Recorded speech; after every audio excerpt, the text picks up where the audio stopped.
कैसे सत्यम ब्रूयात प्रियम ब्रूयात न ब्रूयात सत्यम प्रियम प्रियम च नान्यतम ब्रूयात ऐसा धर्म सनातना। जब दो लोगों में विवाद होता है तो हम कहते हैं कि क्या किसी की भाषा किसी को छीनने लगती है तो भी वहां संस्कृत है। कैसे है? महाभारत में कहा गया है आत्मन प्रतिकूलानि परेशान न समाचरित। दुनिया का सबसे सर्वश्रेष्ठ जो महावाक्य संपूर्ण संसार को दिया गया है वह है महाभारत से दिया गया है। क्या दिया गया है?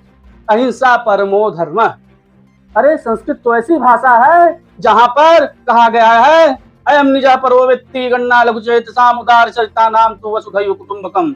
अर्थात संपूर्ण संसार को संस्कृत ने न केवल भारत को, संपूर्ण संस्कार को बिना जातिगत और अनेकानेक भेदभाव से रहित होकर के संपूर्ण संस्कार को अपना परिवार अपना कुटुंब मानने वाली भाषा संस्कृत है। इसलिए यदि संपूर्ण संसार को बचाना है, भारत को बचाना है, हिंदू समाज को बचाना है, भारत की अखंडता को बचाना है तो आप लोगों से विनम्र निवेदन है कि जो हमारी मूल भाषा है, हमारा मूल जड़ है संस्कृत, उसको भाषा के रूप में जनगणना जो अधिकारी है उसके यहाँ दर्ज करवाएं। क्योंकि जो वृक्ष अपनी जड़ों से टूट जाता है, अलग हो जाता है, वह सूख जाता है, वह खत्म हो जाता है, वह नष्ट हो जाता है। इसलिए हम यही कहेंगे कि यदि आप अपनी जड़ से, अपनी मूल जड़ से जुड़े रहना चाहते हैं, अपनी जड़ को जीवित रखना चाहते हैं, पुष्पित पल्लवित होना चाहते हैं, जो नेताओं की बहुत ही खतरनाक जो योजना है वर्तमान में और भविष्य को देखते हुए उस षड्यंत्र से बचते हुए अपनी एकता अखंडता को बनाने के लिए, हिंदुत्व को जिंदा रखने के लिए, इंसानियत को जिंदा रखने के लिए, उसके लिए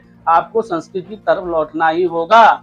और लौटना ही नहीं यार, संस्कृत आपके जन जन के आचरण में संस्कृत है, सुबह से शाम संस्कृत है, जन्म से मृत्यु तक संस्कृत है, हर कार्य में संस्कृत है। बस हमको रिकॉर्ड दर्ज करवाना है ताकि भारत सरकार से संस्कृत भाषियों की संख्या अधिक रहेगी तो भारत सरकार से सहयोग प्राप्त होगा।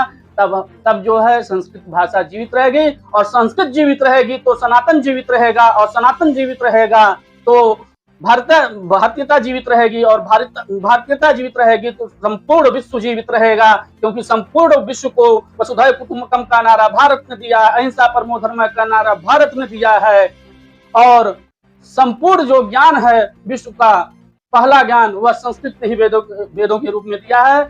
अतः अपनी बात को संक्षेप में रखते हुए आप लोगों से एक बार संपूर्ण भारत जनमानस से पुनः करबद्ध निवेदन करते हुए यही कहना चाहेंगे, पुनः करबद्ध निवेदन करते हुए यही कहेंगे कि जब जनगणना अधिकारी आपके यहाँ आए और आपकी भाषा के बारे में पूछें, मातृभाषा के अलावा आप कौन सी भाषा जानते हैं तो उसमें आप कृपया संस्कृत बताएं। केवल संस्कृत, जय तु संस्कृतम, जय तु भारतम। प्रणाम।